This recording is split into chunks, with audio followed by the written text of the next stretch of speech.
Rising tensions in Iran have prompted India to sound a safety alert for the citizens. In the Indian embassy in Tehran has urged all Indian nationals to leave the country immediately using available commercial flights, citing an evolving security situation. The advisory applies to students, pilgrims, business travelers, tourists and persons of Indian origin currently in Iran. Warning comes amid fresh anti-government protests of reports of clashes between students and security forces in several cities. That includes Tehran, adding to the uncertainty that are escalating US-Iran tensions over the nuclear program. And as Washington has issued a new ultimatum and deployed significant military assets in the region, while Tehran has warned of strong retaliation if attacked, with diplomatic talks showing little progress and the security climate remaining volatile, India's advisory aims to ensure the safety of nearly 10,000 Indians believed to be in Iran.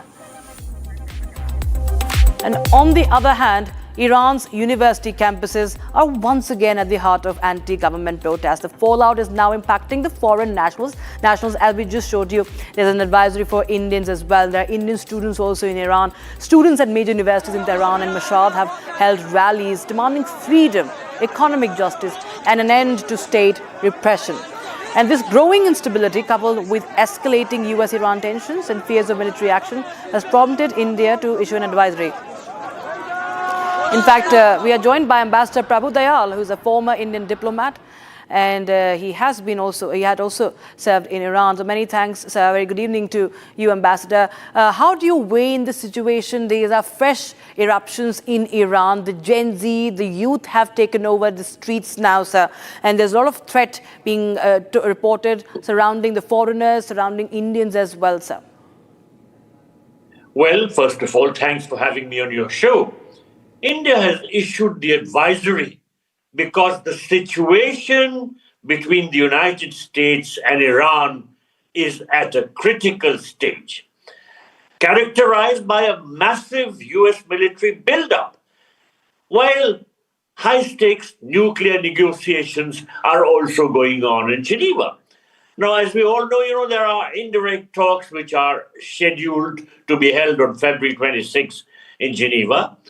And while the Iranian President Masoud Pezeshkian has noted that there are some encouraging signals, but at the same time, the US has massed its largest military presence in the Middle East since the 2003 Iraq invasion. Now, this presence includes, of course, the USS Gerald Ford, which is on its way to the Middle East, and as also the USS Abraham Lincoln aircraft carrier. So these two aircraft carrier strike groups, along with over 100 air tankers, are there. And in addition, there is a whole array of aircraft, fighter planes, F-25s, F-35s, and these are posing a big danger to Iran. Now, Iran has warned of a ferocious response to any potential strike. And it has said that even a limited strike would be classified as an act of aggression.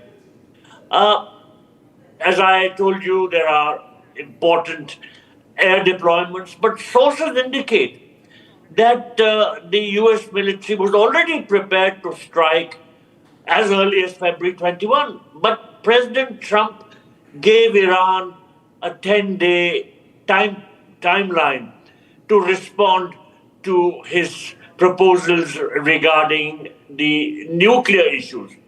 But as I said, Iran has warned of a ferocious retaliation, and the foreign ministry has said that Iran would exercise its right of self-defense. Now, the Supreme Leader has also warned the United States that its warships could be sent to the bottom of the sea if conflict breaks out. So Iran has refortified and reinforced its nuclear and military sites. So the situation is indeed very tense, and both sides are sounding the war alarms and the drumbeats. Ambassador Dayal, many thanks for joining us with your insights on that story. We were shifting focus to the final trending story of the night now. It's coming in from South America.